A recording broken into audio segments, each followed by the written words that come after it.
오늘 예배하는 여러분에게 우리 하나님께서 큰 은혜를 베풀어 주시기를 간절히 축복합니다. 아멘. 오늘은 부자의 비유입니다. 부자의 비유입니다.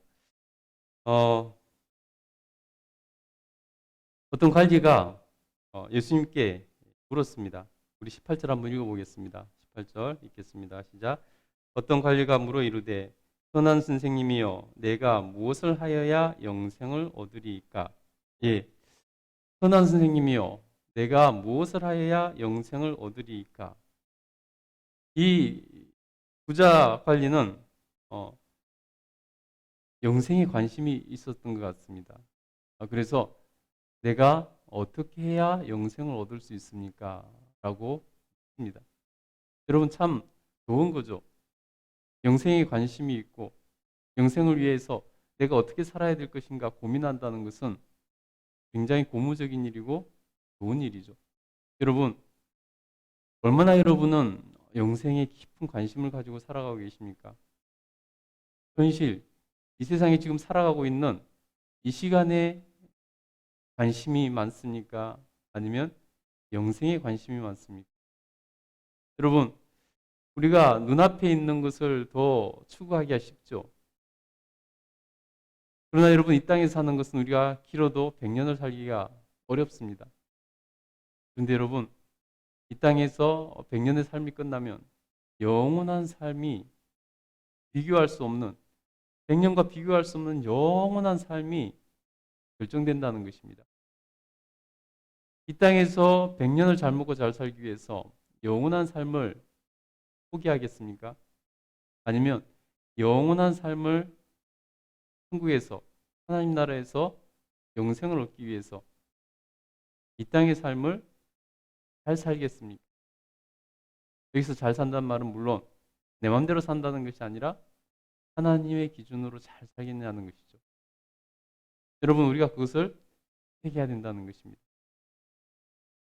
그러면 여러분, 이 어떤 관리, 이 부자 관리는 영생에 관심이 있었습니다. 그래서 예수님께 여쭤봤습니다. 어떻게 해야 영생을 얻을 수 있습니까? 자기 나름대로 영생에 관심이 있었기 때문에 이 땅의 삶도 자기 나름대로 최선을 다해서 열심히 살았다고 말을 할 수도 있을 것입니다. 그것이 다음 대화에서 드러납니다. 19절에 한번 읽어보도록 하겠습니다. 19절부터 21절까지 한번 읽겠습니다. 시작. 예수께서 이르시되 내가 어찌하여 나를 선하다 일컫느냐? 하나님 한 분 외에는 선한 이가 없느니라. 내가 계명을 안 하니 간음하지 말라, 살인하지 말라, 도둑질하지 말라, 거짓 증언하지 말라, 내 부모를 공경하라 하였느니라. 그다우되 이것은 내가 어려서부터 다 지켰나이다. 예수님께서 십계명의 그 계명들을 말씀하십니다. 십계명에서 하나님과의 관계에 대한 말씀은 빼놓고 지금 사람과의 관계에 대한 말씀을 쭉 말씀하십니다. 내가 계명을 안 하니 간음하지 말라, 살인하지 말라, 도둑질하지 말라, 거짓 증언하지 말라, 내 부모를 공경하라 하였느니라. 여러분, 우리가 하나님 앞에서 영생을 얻는다는 것은요, 예수님께서 분명히 말씀하시잖아요.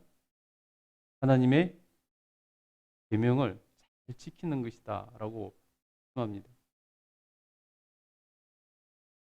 지금 예수님께서는 이 질문하는 사람의 상태를 너무나 잘 알고 계셨습니다. 이 사람이 지금 어떤 생각으로 살아가고 있는지, 어디에다가 기준을 두고 살아가고 있는지 알고 있었다는 것입니다. 여러분, 우리 19절에 보면은 선한 선생님이여 라는 것에 대해서 예수님께서 코멘트를 다십니다. 여러분, 이것에 너무 집중하지 마시기 바랍니다. 이것은 예수님께서 내가 어찌하여 나를 선하다 일컫느냐?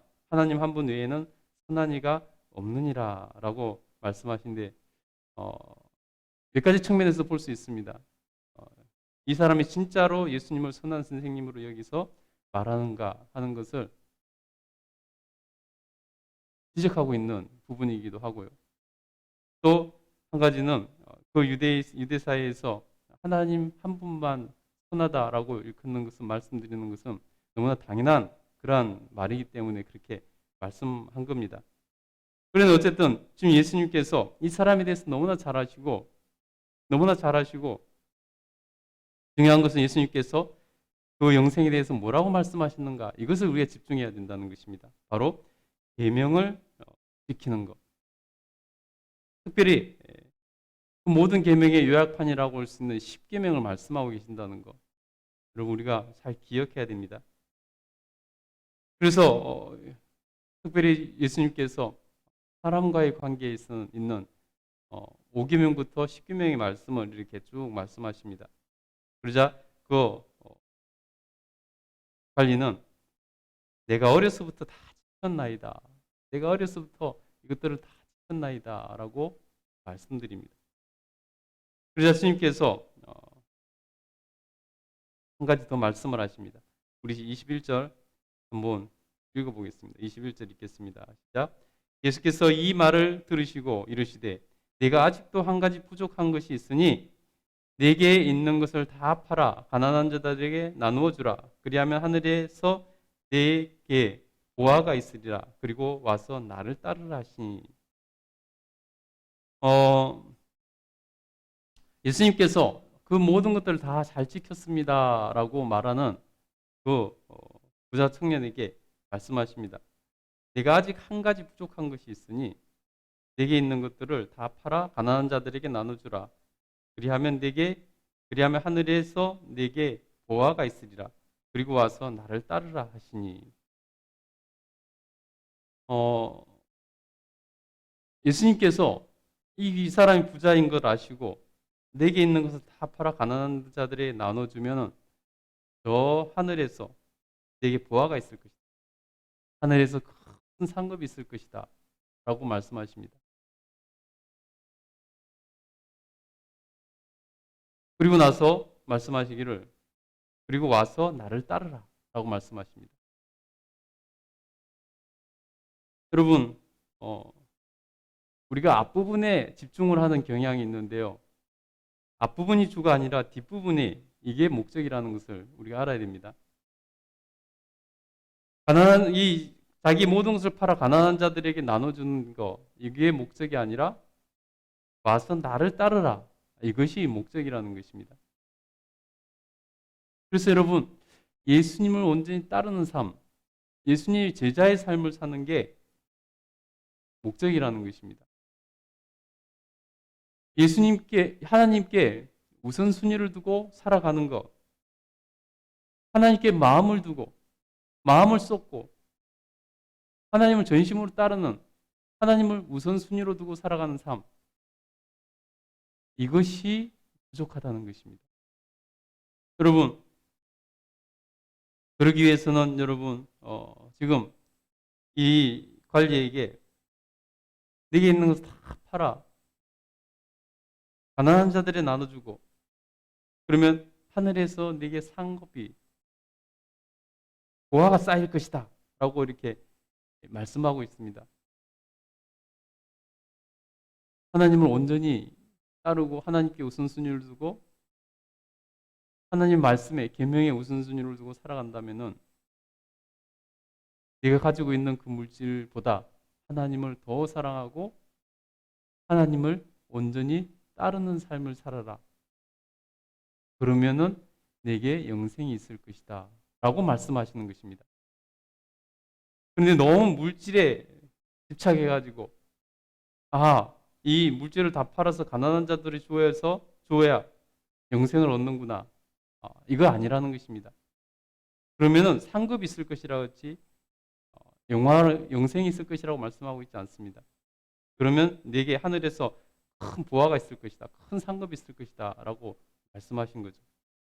근데 여러분 정말 중요한 것은 와서 나를 따르라는 것입니다. 정말 중요한 것은 예수님을 온전히 따르는 삶을 사는 것입니다. 여러분 오늘 이 사람은 예수님께 제자로 초청을 받고 있다는 것입니다. 이 본문에서 제가 늘 가장 안타까워하는 것은 이 사람은 하나님의 역사에 동참할 수 있었고 역사를 완전히 바꿔놓는 사건에 동참할 수 있는 주인공이 될 수 있었습니다. 예수님의 12제자 중에 12제자처럼 예수님의 제자가 될 수 있었습니다. 그러나 그는 이 예수님의 초대를 안타깝게도 거절합니다. 우리 23절 한번 읽어보겠습니다. 자, 그 사람이 큰 부자이므로 이 말씀을 듣고 심히 근심하더라. 그가 큰 부자이기 때문에 그 물질을 팔아서 다 가난한 자들에 나눠주고 주님을 따르는 데는 그것이 필요 없기 때문에 다 나눠주고 예수님을 따르는 제자가 되라는 초대에 이 사람은 큰 부자였기 때문에 예수님의 그 직접적인 초대에도 응하지 못하더라는 것입니다. 이것이 불행인 거죠. 그래서 부자가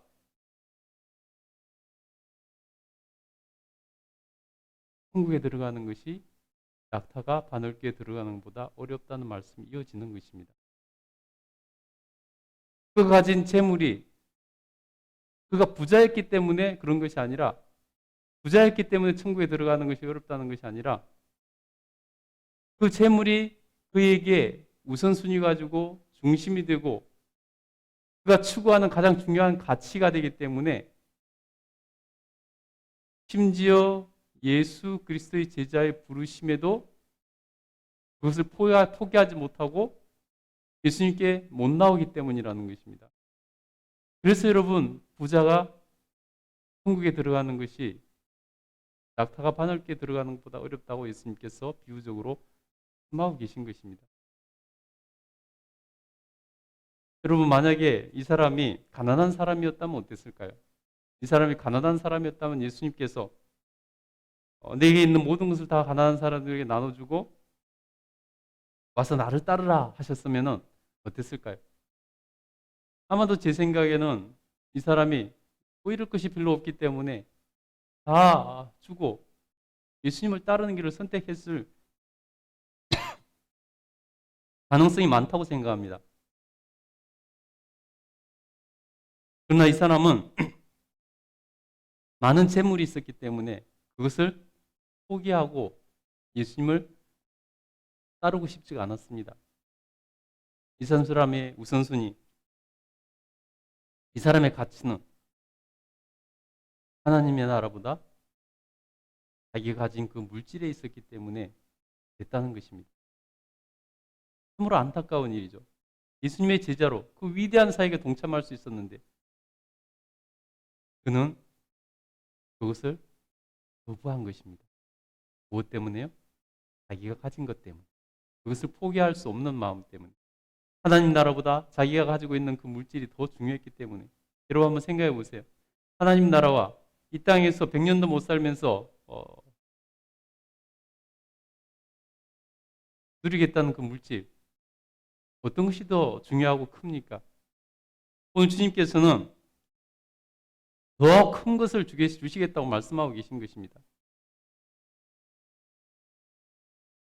이 땅에서 네가 가진 그것이 여러분 그 부자가 많은 재산을 가지고 있다고는 하지만은 그래봤자 얼마나 가지고 있겠습니까? 오늘날의 재벌 정도 되겠습니까? 근데 여러분 지금 예수님께서는 그것과 비교할 수 없는 하늘나라의 큰 상급 이 100년 살 인생이 아니라 앞으로 영원히 살아갈 인생에 누릴 그 상급을 주시겠다는 것입니다. 여러분 그것으로 끝납니까? 지금 예수님이 제자의 삶으로 살 수 있도록 그를 초대하고 계신 것입니다. 무엇보다도 비교할 수 없는 큰 선물로 바꿔주시겠다고 말씀하시고 계신데 이 사람의 우선순위, 이 사람의 가치, 이 사람의 관심, 이 사람의 추구함이 그 놀라운 하나님의 은혜와 하나님의 나라보다 자기가 지금 가지고 있는 그 얼마 안 되는 그 소유 그것이 훨씬 더 크고 중요했다는 것입니다. 그리고 근심하고 가버렸다는 것입니다. 영생을 얻으려고 예수님께 와서 질문했는데 영생을 버리고 가버렸다는 것입니다. 그래서 예수님께서는 아까 말씀하신 그 비유를 하시는 것입니다. 24절부터 한번 읽어보겠습니다. 시작. 예수께서 그를 보시고 이르시되 재물이 있는 자는 하나님의 나라에 들어가기가 얼마나 어려운지 낙타가 바늘귀로 들어가는 것보다 부자가 하나님의 나라에 들어가는 것이 하는 것보다 더 쉬우니라 하시니. 여러분, 그런 이 부자가 했던 이 관리가 저질렀던 그런 실수를 여러분 저지르지 마시기 바랍니다. 늘 마음의 중심이 우선순위가 여러분이 추구하는 가치가 이 땅에 있는 것이 아니라 그 하나님의 나라에 영생에 있게 되기를 간절히 축복합니다. 그래야 여러분 우리가 온전한 구원의 여정을 완성할 수 있습니다. 그래야 여러분 이 부자 관리처럼 실수하지 않을 수 있다는 것입니다. 여러분 꼭 하나님 나라에 영생에 여러분의 우선순위와 가치를 둘 수 있기를 간절히 축복합니다. 여러분 이 말을 들으니까 제자들도 특별히 베드로가 할 말씀을 이해하지 못했던 것 같아요. 베드로가 묻습니다. 베드로가 아니 듣는 사람이라 되어 있나요? 26절을 보시면요. 듣는 자들이 이르되 그런즉 누가 구원을 얻을 수 있나이까? 이 사람들도 아직 다 이해를 하지 못했다는 것이죠. 그러면 누가 구원을 얻을 수 있습니까? 다들 앞부분의 물질에만 관심이 있었습니다. 그자 예수님께서 말씀하십니다.